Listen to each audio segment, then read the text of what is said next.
नमस्कार दोस्तों, हम फिर से लेकर आ चुके हैं आप लोगों के लिए सुबह की सभी ताजा और बड़ी खबरें। फटाफट अंदाज में एक एक कर बताएंगे आपको आज देश और दुनिया से क्या बड़ी खबरें निकलकर सामने आ रही हैं। लेकिन उससे पहले दोस्तों एक नजर डालेंगे सुर्खियों पर। आपको बताते चलें, असदुद्दीन ओवैसी का बीजेपी के ऊपर बड़ा हमला। बोले जुर्म करने वालों को संरक्षण देती है बीजेपी, इसी की वजह से फैल रही है देश में नफरत। वहीं पर अगली बड़ी खबर में हम आपको बताएंगे दोस्तों, उद्धव ठाकरे ने किया सुप्रीम कोर्ट का रुख, एकनाथ शिंदे को लगा बड़ा झटका। बताएंगे दोस्तों चुनाव आयोग कैसे अपनी ही निष्पक्षता पर सवाल उठाता है और अपना मजाक बनवाता है। वहीं पर अगली बड़ी खबर में हम आपको बताएंगे, राजस्थान में हुई सचिन पायलट की बेइज्जती तो भड़क उठे सचिन पायलट के समर्थक। बताएंगे क्या है पूरा मामला। वहीं पर अगली बड़ी खबर में हम आपको बताएंगे दोस्तों, नीतीश कुमार की कांग्रेस से अपील। बोले जल्द से जल्द विपक्ष को एकजुट करे बीजेपी, कांग्रेस 100 सीटों पर सिमट जाएगी बीजेपी। वहीं पर अगली बड़ी खबर में हम आपको बताएंगे दोस्तों, दरअसल आपको बता दें आरएसएस को आरएसएस ने सुप्रीम कोर्ट को दोस्तों राष्ट्र विरोधी बताया था, लेकिन अब तक सुप्रीम कोर्ट पर कोई भी कार्रवाई नहीं। पवन खेड़ा तिलमिला उठे, जमकर भाजपा पर बोला बड़ा हमला। वहीं पर अगली बड़ी खबर में हम आपको बताएंगे दोस्तों, दरअसल आपको बता दें आसिफ और जुनैद की मौत के बाद पसरा सन्नाटा। मुस्लिमों ने की अपील, बोले फिलहाल मुसलमानों को करते हैं टारगेट, उनकी जान लेकर ये कौन सा राष्ट्रवाद, मुसलमान होना गुनाह हो गया है। वहीं पर अगली बड़ी खबर में हम आपको बताएंगे दोस्तों, दरअसल आपको बताते चले दिल्ली के एलजी और प्रधानमंत्री नरेंद्र मोदी के खिलाफ जमकर हल्ला बोल दिल्ली में आम आदमी पार्टी का। बोले एलजी और बीजेपी दोनों आपस में मिले हुए हैं, ये लोग जानबूझ के नहीं होने दे रहा दिल्ली का मेयर चुनाव। वहीं पर अगली बड़ी खबर में हम आपको बताएंगे दोस्तों, दरअसल आपको बताते भिवानी कांड में आरोपी रिंकू गिरफ्तार हो गया, इसके बारे में भी बताएंगे। वहीं पर अगली बड़ी खबर में हम आपको बताएंगे दोस्तों, कानपुर की घटना देश को शर्मसार करने वाली। अब इस देश में लोकतंत्र नहीं बचा, अखिलेश का बीजेपी के ऊपर बड़ा हमला। वहीं पर दोस्तों हिडनबर्ग ने दी खुली चेतावनी, बोले आगामी दिनों में, आने वाले दिनों में करेंगे एक और बड़ा खुलासा, यानी कि मोदी और अडानी की दोस्ती का होने वाला है भांडाफोड़। तो सारी खबरें फटाफट अंदाज में देंगे, एक एक कर देंगे। फिलहाल खैर चलिए बढ़ते हैं सबसे पहली और सबसे बड़ी खबर की ओर। दरअसल दोस्तों आपको बता दें, असदुद्दीन ओवैसी का बीजेपी के ऊपर बड़ा हमला। बोले बीजेपी के देती है हरियाणा में जुर्म करने वालों को संरक्षण। दरअसल दोस्तों आपको बताते चले, हमेशा से बीजेपी के ऊपर यह आरोप लगते रहे कि जो लोग मुस्लिमों को टारगेट करते हैं, जो लोग गौ हत्या, आप समझिए गौ हत्या के नाम पर दोस्तों, गौ तस्करी के नाम पर मुस्लिमों को मार देते हैं, उनके ऊपर उनको बीजेपी का हाथ है उनके सर पर। और यह तो मैंने आपको बताया भी था। कई फोटो दोस्तों इसकी वायरल हुई है मोनू की, और दोस्तों उस फोटो में बाकायदा आप देखिए कि बीजेपी के तमाम नेताओं के साथ वो मोनू दिखाई दे रहा है, चाहे बाबा रामदेव हो या फिर नफरती चिंटू सुरेश चौहान के हो, या फिर तमाम वो लोग बीजेपी के जो नफरत फैलाने का काम करते हैं। ओवैसी ने कहा कि अगर हरियाणा में जुर्म करने वालों को संरक्षण मिलता रहेगा तो फिर जुर्म खत्म नहीं होने वाला। ओवैसी ने कहा कि बीजेपी आरोपियों को बचाती है, जैसे ही कोई मुस्लिमों को चोट पहुंचाता है या उनके ऊपर हमले करता है तो बीजेपी उसको बचाने के लिए मैदान में उतर पड़ती है। जाहिर सी बात है दोस्तों, जो आरोपी इस तरीके की हत्याएं करते हैं, जो आरोपी खुलेआम दोस्तों आप समझिए लोगों को मार देते हैं, उनका सपोर्ट करती हुई नजर आती है बीजेपी।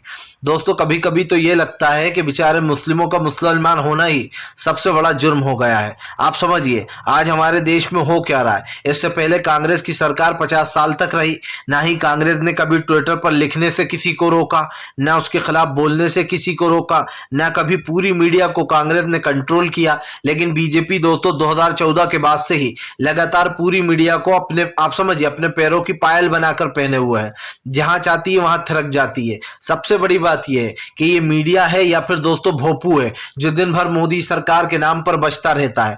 जाहिर सी बात है अगर ऐसी मीडिया होगी तो हमारे देश में लोकतंत्र का क्या होगा, क्योंकि लोकतंत्र का चौथा स्तंभ दोस्तों मीडिया ही माना जाता है। और जब मीडिया ही ऐसे काम करने लगे तो फिर किसी और से क्या ही उम्मीद की जा सकती है। चलिए बढ़ते हैं एक और अगली बिग ब्रेकिंग की तरफ। बता दोस्तों अगली जो बड़ी खबर निकल कर आ रही है उद्धव ठाकरे से। दोस्तों आपको बता दें, पार्टी का नाम और सिंबल छीनने से भड़के उद्धव ठाकरे, सुप्रीम कोर्ट का किया रुख। दरअसल आपको बताते चले दोस्तों, एक ऐसा कांड हो गया है, और वो कांड किसी और ने नहीं, चुनाव आयोग ने किया है। कभी कभी तो मुझे लगता है कि चुनाव आयोग खुद ही अपना मजाक बनवाता है। क्यों बनवाता है दोस्तों? मान लीजिए मैंने एक गाड़ी खरीदी, उस गाड़ी का ऑनर, उस गाड़ी का मालिक जो है दोस्तों मैं हूं, लेकिन मेरी गाड़ी एक ड्राइवर चलाता है। अचानक से वो ड्राइवर ये आरोप कह देता है कि गाड़ी तो मेरी है, ये दावा ठोक देता है कि गाड़ी मुझे दिलाई जाए, गाड़ी का असली हकदार तो मैं हूं, क्योंकि साहब को बिठाकर गाड़ी में चलाता था, इसलिए अब गाड़ी मेरी हुई, काफी लंबे समय से चला रहा हूं। और दोस्तों कानून उस गाड़ी को उठाकर मेरी जगह, क्योंकि मैंने उस गाड़ी को खरीदा था, मेरे ड्राइवर को दे देता है। तो दोस्तों आप भी सोचेंगे कि क्या बेवकूफी है भाई, गाड़ी सामने वाले ने खरीदी और जो है कानून ने गाड़ी दिलवा दी ड्राइवर को, तो आप भी हैरान हो जाएंगे। बस ऐसा ही किस्सा दोस्तों शिवसेना के साथ हुआ है। लोकतंत्र का तो मजाक बन ही रहा है, लेकिन उसके साथ साथ चुनाव आयोग की निष्पक्षता पर भी सवाल उठ रहा है। देखिए, हालांकि चुनाव आयोग तो अब दोस्तों जो है बीजेपी आयोग हो गया है, इसमें कोई दो राय नहीं है कि चुनाव आयोग को से अब उम्मीद करना बेकार है। सबसे बड़ी बात यह है कि आपने शिवसेना का सिंबल और जो शिवसेना नाम था वो आपने एकनाथ शिंदे को थमा दिया। क्यों भाई? क्या एकनाथ शिंदे के पार्टी, आप समझिए, क्या एकनाथ शिंदे दोस्तों पार्टी के मुखिया थे? क्या एकनाथ शिंदे के पिताजी बाला साहब ठाकरे थे? नहीं थे। ये पार्टी किसने शुरुआत की थी? बाला साहब ठाकरे ने। पार्टी में शिंदे को कौन लाया? शिंदे एक ऑटो ड्राइवर था दोस्तों, ऑटो ड्राइवर से उसको जो है पार्टी का नेता बनाया गया, और ये सब कुछ बाला साहब ठाकरे ने किया। बाला साहब ठाकरे ने को ये नहीं पता था कि वो अपनी पार्टी में दोस्तों एक सांप पाल रहा है जो बाद में उद्धव को ही डसेगा। सबसे बड़ी बात यह है कि चुनाव आयोग ने दोस्तों न सिर्फ लोकतंत्र की धज्जियां उड़ा दी हैं, बल्कि चुनाव आयोग का मजाक बन रहा है कि आप भैया पार्टी के ओनर से उसका सिंबल छीन रहे हो, आप शिवसेना से उसका नाम छीन रहे हो, और एक ऐसे भगोड़े को दे रहा हो जो बीजेपी में जाकर शामिल हो गया है, जिसकी कोई अस्तित्व ही नहीं है। एकनाथ शिंदे दोस्तों आप समझिए, एकनाथ शिंदे तो एक बेईमान है जो जिसने बीजेपी के साथ गठबंधन कर लिया है, और बीजेपी के साथ मिलकर एकनाथ शिंदे ने शिवसेना को धोखा दिया है। उसी पार्टी को आपने न सिर्फ पार्टी का लोगो दे दिया बल्कि उसको शिवसेना नाम भी दे दिया।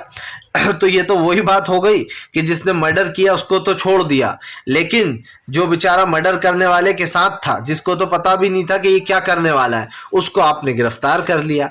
तो मजाक तो बनेगा ही। जाहिर सी बात है, अब सुप्रीम कोर्ट का रुख उद्धव ठाकरे ने कर लिया है। उम्मीद करते हैं कम से कम सुप्रीम कोर्ट न्याय करे, क्योंकि सुप्रीम कोर्ट से लोगों की काफी अपेक्षा रहती है। फिलहाल चलिए बढ़ते हैं एक और अगली बिग ब्रेकिंग की तरफ। बता दोस्तों अगली जो बड़ी खबर निकल कर आ रही है, आपको बताते चले दोस्तों जॉर्ज की टिप्पणी से बिलबिला उठे बीजेपी के नेता। प्रधानमंत्री और अडानी के रिश्ते का किया जॉर्ज ने खुलासा। दरअसल दोस्तों अमेरिकी जॉर्ज ने प्रधानमंत्री नरेंद्र मोदी और अडानी के रिश्तों का खुलासा क्या कर दिया।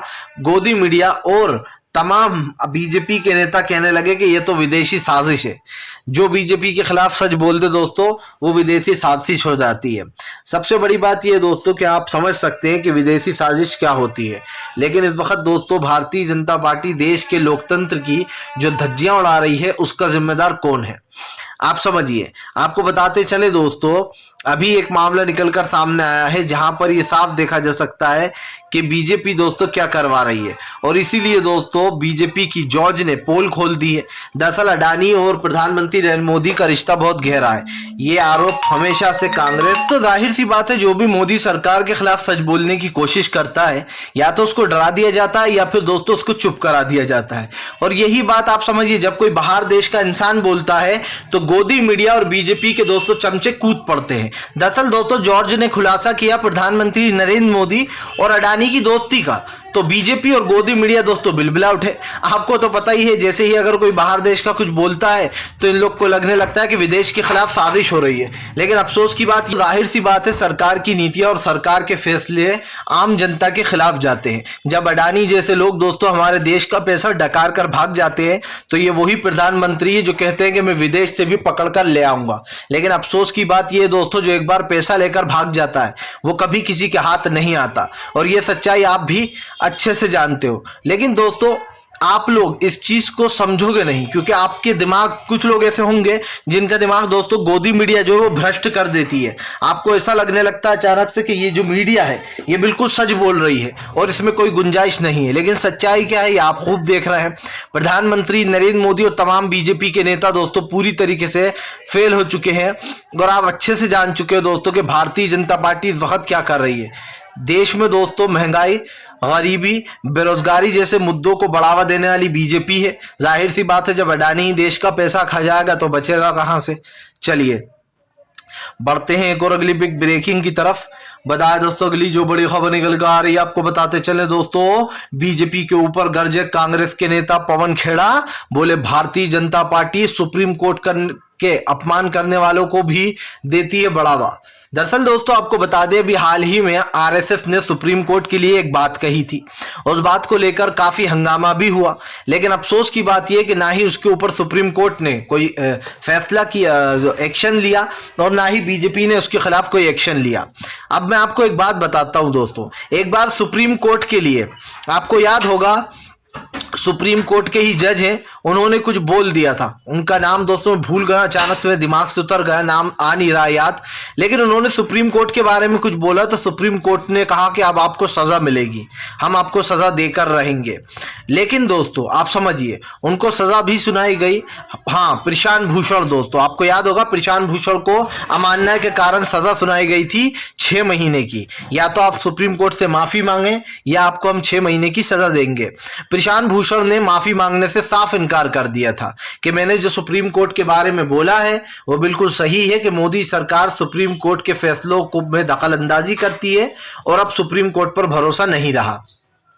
बस यही सच्चाई बोलने पर सुप्रीम कोर्ट ने उनको सजा सुनाई, लेकिन इतना हंगामा हुआ, प्रशांत भूषण के सपोर्ट में इतने लोग आए कि बाद में सुप्रीम कोर्ट ने कहा कि आप 1 रुपए जुर्माना दे दीजिए या फिर 6 महीने जेल जाइए। तो प्रशांत भूषण को माफी तो मांगना नहीं थी, 1 रुपए जुर्माना उन्होंने भर दिया। अफसोस की बात यह है दोस्तों कि आज जब आरएसएस कहता है कि सुप्रीम कोर्ट राष्ट्र विरोधी है तो दोस्तों उसके ऊपर कोई कार्रवाई नहीं होती। अब क्यों नहीं होती दोस्तों ये तो आप बखूब समझते हैं। प्रधानमंत्री हो या तमाम बीजेपी के नेता या फिर आरएसएस, विश्व हिंदू परिषद, बजरंग दल, इन लोगों को खुली छूट दे रखी है। ये देश के लोकतंत्र के साथ खिलवाड़ करते हैं, ये देश के लोकतंत्र को बर्बाद करने की कोशिश करते हैं। आज जो दोस्तों इन्होंने चीज बोली है वो मेरी समझ से तो बाहर है, क्योंकि आप भी जानते हैं दोस्तों कि प्रधानमंत्री नरेंद्र मोदी जितनी भी बातें बोलते हैं वो दोस्तों समझ से बहुत बाहर चली जाती हैं। और आप अच्छे से जानते हैं कि फिलहाल आज देश में क्या स्थिति है, किस तरीके से दोस्तों देश के लोकतंत्र का मजाक बनाया जा रहा है। और मैंने पहले भी कहा था दोस्तों और फिर कहूंगा, प्रधानमंत्री नरेंद्र मोदी ने पूरी तरीके से दोस्तों देश को डराने धमकाने का काम किया है। अब जब लोग, चाहे वो जॉर्ज हो या कोई और हो दोस्तों, आज जब जैसे कि आपने देखा कि जॉर्ज पर भी धमका रहे थे, लेकिन जब आरएसएस ने सुप्रीम कोर्ट को राष्ट्र विरोधी बता दिया तो पवन खेड़ा ने कहा कि उसके ऊपर कोई कार्रवाई नहीं। तो कम से कम बीजेपी यही बता दे कि वो किसकी तरफ है। क्या वो दोस्तों उन भगवाधारी गुंडों की तरफ है जो भगवा पहनकर गुंडागर्दी करते हैं, लोगों को मारते हैं, उनकी मॉब लिंचिंग करते हैं, या फिर दोस्तों बीजेपी लोकतंत्र के साथ है। चलिए बढ़ते हैं एक और अगली बिग ब्रेकिंग की तरफ। बता दोस्तों अगली जो बड़ी खबर निकल कर आ रही है आपको बता दें, तेजस्वी यादव का बीजेपी के ऊपर बड़ा हमला। बोले मोदी की बात मत करो, मुद्दों की बात करो, हमने पहले चुनाव में भी कहा था। आपको बता दें तेजस्वी यादव का कहना है कि फिलहाल मोदी की बात नहीं होगी, चुनाव में सिर्फ मुद्दों की बात होगी। दरअसल दोस्तों सब जानते हैं कि आने वाले समय में चुनाव एक बहुत बड़ा मुद्दा है और 2024 के चुनाव में इस बार बीजेपी को हराने के लिए विपक्ष एकजुटता भी दिखा रहा है। आपको बताते चले दोस्तों 2024 का चुनाव एक बड़ा मुद्दा बन सकता है। और सबसे बड़ी बात यह दोस्तों कि लोकतंत्र को बचाने के लिए लोकसभा चुनाव कांग्रेस का जीतना बहुत जरूरी हो गया है, क्योंकि जब सत्ता परिवर्तन होगा दोस्तों तभी देश में बदलाव आएगा। आपको बताते चलें आने वाले समय में दोस्तों तेजस्वी का कहना है कि हमने तो पहले भी कहा है कि फिलहाल विपक्ष को एकजुट करेंगे और एकजुट कर बीजेपी को सत्ता से बाहर भी करेंगे। आपको बताते चले दोस्तों बीजेपी को सत्ता से बाहर करने का पूरा प्लान तैयार हो चुका है। यहाँ पर तेजस्वी यादव जो है उन्होंने साफ कह दिया कि फिलहाल अब वो इन सत्ताधारी में जो सत्ता में बैठे हुए लोग हैं उनको सत्ता से बाहर का रास्ता भी दिखाया जाएगा। मैं तो कहता हूं दोस्तों कि जो लोग आज सत्ता का दुरुपयोग कर रहे हैं, जो लोग दोस्तों आप समझिए सत्ता का मजाक बनाए हुए हैं, उन लोगों को सत्ता से बाहर करना बहुत जरूरी हो गया है। जरूरी इसलिए भी हो गया है दोस्तों क्योंकि आपने सत्ता को एक मजाक बना कर रखा है। आपको लगता है कि लोग आपसे डरेंगे, आपको लगता है कि आप लोगों को अपने हिसाब से चला सकते हो, तो ऐसा बिल्कुल नहीं है। क्योंकि इस देश की जनता एक चीज अच्छे से समझ चुकी है कि भारतीय जनता पार्टी चाहे कुछ भी करे, लेकिन देश में दोस्तों लोकतंत्र को अब बचाना आपकी और हमारी जिम्मेदारी हो गया है। मैंने पहले भी कहा और फिर कहूंगा दोस्तों कि देश में सत्ताधारी सरकार का तो काम ही है ये सब कुछ करना, लेकिन दोस्तों जो विपक्ष है अब वो एकजुट होगा और इस बात पर तेजस्वी ने मोहर भी लगा दी है। चलिए बढ़ते हैं एक और अगली बिग ब्रेकिंग की तरफ। बता दोस्तों अगली जो बड़ी खबर निकल कर आ रही है आपको बताते चले दोस्तों, अखिलेश यादव का बीजेपी के ऊपर बड़ा हमला। बोले लोकतंत्र तो उसी दिन खत्म हो गया था जिस दिन कानपुर में मां और बेटी को जिंदा जला दिया गया। क्या यह सच में लोकतांत्रिक देश है या फिर एक तानाशाह देश है? आपको बताते चले दोस्तों कानपुर में जो अभी हिंसा हुई थी, जो 2 माँ बेटियों को जिंदा जला दिया गया, उसके ऊपर अखिलेश ने कड़ी निंदा की है। अखिलेश यादव का कहना है कि बीजेपी वाले किसी को भी मार देते हैं, किसी के भी ऊपर बुलडोजर चला देते हैं, इनके हिसाब से बुलडोजर चलाना न्याय है। आपको बता दें अखिलेश ने कहा कि मासूम लोग 2 झोपड़ी में रह रहे थे। हमेशा से ये लोग जो है यहाँ पर दोस्तों उन लोगों को टारगेट करते रहे, ब्राह्मणों को। आपको बता दें अखिलेश ने कहा कि ब्राह्मणों को धीरे धीरे कर कर मारा जा रहा है और उनको जिंदा जलाया जा रहा है। अखिलेश यादव ने कहा कि जिस दिन कानपुर में ये घटना हुई उस दिन लोकतंत्र का अंत हो गया था, वो उस दिन लोकतंत्र खत्म हो गया था। आपको बताते चले दोस्तों हमेशा लोकतंत्र को लेकर जो बातें निकलकर सामने आती हैं उसमें बीजेपी हमेशा फेल हो जाती है। क्योंकि मैंने पहले भी आपसे कहा है दोस्तों कि लोकतंत्र का जो लोग मजाक बना रहे हैं, जो लोग दोस्तों लोकतंत्र के साथ खिलवाड़ कर रहे हैं, उन्हें ये समझ में आना चाहिए कि लोकतंत्र जो है दोस्तों वो इस देश की सबसे मजबूत कड़ी थी। जब बाबा साहब अम्बेडकर ने संविधान लिखा तो उस संविधान में उन्होंने सबसे पहला शब्द यही लिखा कि सबको एक जैसा सम्मान मिलना चाहिए, चाहे वो कोई सी भी जात कोई से भी धर्म का इंसान हो। लेकिन दोस्तों बाबा साहब अम्बेडकर के उस लिखे हुए संविधान को भी बीजेपी बदलना चाहती है। बीजेपी के हिसाब से तो दोस्तों ये भी जो हमारे देश का इतिहास है वो भी गलत बताया गया है, कई चीजें मिस की गई हैं। और आप समझिए बीजेपी वाले दोस्तों उन्हें ऐसा लगता है कि ये सबसे बड़े इतिहासकार हैं, ये सबसे बड़े लोकतंत्रवासी हैं। लेकिन भैया आपको ना ही लोकतंत्र की पड़ी है, ना ही आप जो है यहाँ पर देश के साथ जो खिलवाड़ कर रहे हैं वो भी दिखाई दे रहा है। जाहिर सी बात है आज जो लोग आपका सपोर्ट कर रहे हैं चड्डियां पहन पहन कर, कल वही आपका विरोध करेंगे। और मैं जानता हूं दोस्तों कि ये सपोर्ट करने वाले लोग कोई और नहीं बल्कि बीजेपी के ही पाले हुए कुछ टट्टू हैं जो कि बीजेपी के समर्थन में उतर पड़ते हैं। जाहिर सी बात है एक अच्छा सा पद दे दिया जाता है, आपको जो है खड़ा कर दिया जाता है और आप बहुत बड़े वो बनते हो कि नहीं भैया मैं तो बहुत अच्छा काम कर रहा हूँ, बहुत ही बढ़िया काम कर रहा हूँ। मैंने पहले भी कहा है कि बीजेपी दोस्तों कभी भी सक्षम काम नहीं करती है, उसका काम हमेशा या तो जात पात धर्म पर लोगों को भड़काना होता है या फिर दोस्तों खुद के लोगों को आगे ले जाना होता है। अब आप बताइए कानपुर में मजलूम माँ बेटी को मारकर बीजेपी को क्या मिला? बीजेपी ने अपने नेताओं को इतनी खुली छूट दे रखी है, योगी हर जगह बुलडोजर चलवा देते हैं, उन्हें लगता है कि बुलडोजर से लोग डरते हैं। आप बताइए मुझे तो कहीं वो जो दोनों जो मासूम माँ बेटी दोस्तों जो मारी गई हैं बेचारी, या फिर यूं कहते हैं जो शहीद हो गई हैं, उनकी आंखों में मुझे कहीं भी डर दिखाई नहीं दिया। वो नहीं निकली, आखिरी वक्त तक वो घर से नहीं निकली। उन्होंने कहा जो करना है कर लो। लेकिन इन लोगों को दोस्तों आप समझिए ऐसी कार्रवाई क्या करना थी, घर में माँ बेटी और बुलडोजर चला दिया गया। अगर दोस्तों वो लोग आग से नहीं मरती तो बुलडोजर से मर जाती, क्योंकि बीजेपी के नेता ने दोनों तरफ से उनके लिए शिकंजे कस रखे थे। चलिए बढ़ते हैं एक और अगली बिग ब्रेकिंग की तरफ। बता दोस्तों अगली जो बड़ी खबर निकल कर आ रही है आपको बताते चले दोस्तों, दिल्ली के एलजी के खिलाफ दिल्ली में हुआ भयंकर हंगामा, बोले मोदी और एलजी की मिली भगत। आपको बताते चले दोस्तों दिल्ली सरकार ने जमकर मोदी सरकार और एलजी के खिलाफ हंगामा किया है। एलजी इस्तीफा दो के जमकर नारे भी लगाए गए। बताया जा रहा है कि एलजी शरद सक्सेना जो है दोस्तों जानबूझकर चुनाव नहीं करा रहे हैं, वो जानबूझकर जो है मेयर चुनाव को टाल रहा है। सबसे बड़ी बात यह दोस्तों कि मेयर चुनाव एक बड़ा मुद्दा है, लेकिन बीजेपी इस बड़े मुद्दे से लोगों को हकाल रही है या फिर ये कह दे कि उसको बचा रही है। आप भी भी जानते हैं दोस्तों कि बीजेपी ने जानबूझकर इस मुद्दे को बढ़ावा दिया है और भारतीय जनता पार्टी दोस्तों इन मुद्दों को लेकर कहीं ना कहीं पूरी फंस चुकी है। तो ये कहना गलत नहीं होगा दोस्तों कि अब सरकार की नीतियां दोस्तों आपकी और हमारी सोच से बहुत बाहर हो चुकी हैं। फिलहाल वीडियो अच्छा लगे तो